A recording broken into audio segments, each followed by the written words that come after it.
Et donc on va poursuivre. Alors c'est un reportage de France 3 qui a déjà quelques années, mais qui illustre donc deux entreprises, Société Iprema, donc qui est dans la transformation de déchets de chantier, et une coopérative agricole à La Roche-sur-Yon. Alors ces deux entreprises, comme celle de Pierre, sont passées aux 35 heures, organisées sur 4 jours. Et le but de la démonstration, c'est de démontrer qu'il peut y avoir un intérêt très économique et très financier pour les entreprises à se réorganiser en 4 jours. Et je crois que le film va vous l'expliquer mieux que toutes les paroles, en espérant que ça se déclenche.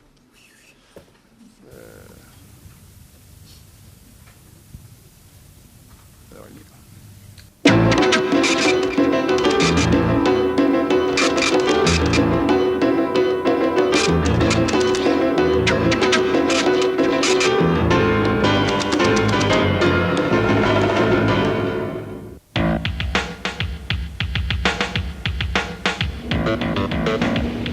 Une rumeur circule. La réduction du temps de travail casserait la reprise et nuirait à l'embauche. Un faux ou un tox? En région parisienne, la société Iprema fournit des matériaux de démolition et du mâche-fer recyclé à des entreprises de travaux publics. Un accord type loi de Robien a été signé en mars 1997.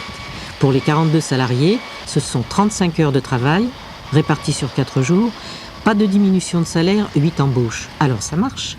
Nous avons depuis 1992 fait des efforts pour organiser l'entreprise et optimiser l'ensemble de nos productions. Et aujourd'hui, nous étions face à une situation où nous étions continuellement amenés à faire des investissements importants. Et donc, un de nos soucis, c'est de rentabiliser ces investissements et donc d'utiliser au maximum le matériel. Et pour utiliser au maximum le matériel, il y a deux possibilités, ou demander aux gens de travailler plus, ou demander à plus de gens de travailler. Et la réduction du temps de travail, curieusement, permet en fait de demander à plus de gens de travailler. D'augmenter en fait le nombre de salariés permet d'augmenter la production, mais c'était quelque chose de théorique. La loi de Robien, de par l'abaissement de charges sociales qu'elle donne aux entreprises, c'est quelque chose qui permet d'oser le faire. Et c'est pour ça, à mon avis, qu'un certain nombre de PME ont signé des accords. Auparavant, nous travaillions 39 heures. Aujourd'hui, nous travaillons 35 heures. Mais l'ensemble de nos machines travaillent 44 heures. Donc nous avons en fait gagné 5 heures par semaine, une journée donc tous les 15 jours, 2 journées par mois. Je multiplie par 11 mois, ça fait 22 jours par an, donc un mois de temps de production de gagné. Mais dites-moi, ça paraît simple. Pourquoi tout le monde n'en fait-il pas autant?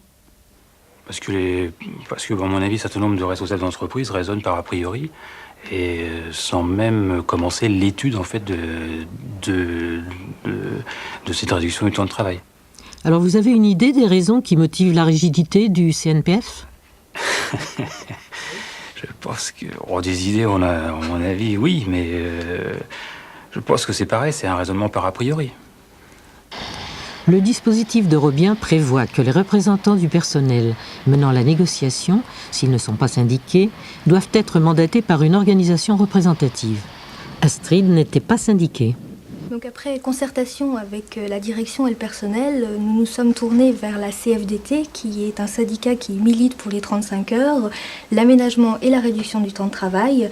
Et nous avons estimé que ce syndicat était le plus proche pour notre accord et pour avoir le meilleur renseignement possible. Et la CFDT nous a parfaitement accueillis et nous avons été franchement très très contents. Avec 35 heures sur 4 jours, on récupère un jour de congé, mais on aboutit à un horaire journalier de 8h45. Est-ce que cette augmentation de 3/4 d'heure sur une journée, ça vous paraît pesant? Non. Enfin, au début, sur les écrits, oui, à en parler, mais après, une fois qu'on est lancé, non, pas du tout, non. C'est bien faisable. Alors, les 35 heures hebdomadaires, finalement? Bon, j'en entendais parler à la télé, quelque chose comme ça, mais bon, j'aurais jamais pensé que ce soit aussi bien, même. Hein. Alors, qu'est-ce que vous avez choisi, vous, comme jour? Le mercredi. Pourquoi? Pourquoi? Parce que j'ai une petite fille de 5 ans et demi, et puis bon, parce que maintenant, je peux me débarrasser de tout ce qui est tâches ménagères, aussi bien aller faire les courses pour la semaine que pour le ménage, ou quelle que soit la chose. Et puis bon, maintenant, on peut bénéficier de vrais week-ends. Le samedi et le dimanche, c'est un vrai week-end maintenant. Votre femme travaille? Oui. Qu'est-ce qu'elle en pense de cette journée pour vous? Elle m'envie. Je sais pas si elle aura choisi le mercredi, mais elle m'envie. Moi, j'ai choisi le vendredi. quelle raison? Pour quelle raison? Pour avoir une journée disponible pour moi. Oui.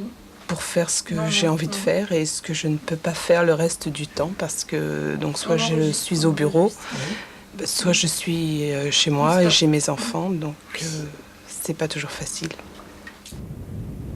Cette fois, nous sommes en Vendée, près de La Roche-sur-Yon, à la Cavaque, une coopérative agricole comptant 530 salariés dispersés sur de nombreux sites, exerçant une palette de métiers très large.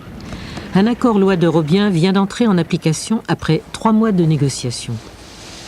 56 embauches en contrepartie d'un aménagement et d'une réduction du temps de travail qui était souhaitée par une section CFDT bien rodée et une direction ouverte aux relations contractuelles. La communication avec le personnel et les clients a été essentielle, car il faut rassurer tout le monde. Oui, il faut rassurer tout le monde, je crois qu'en interne, en externe.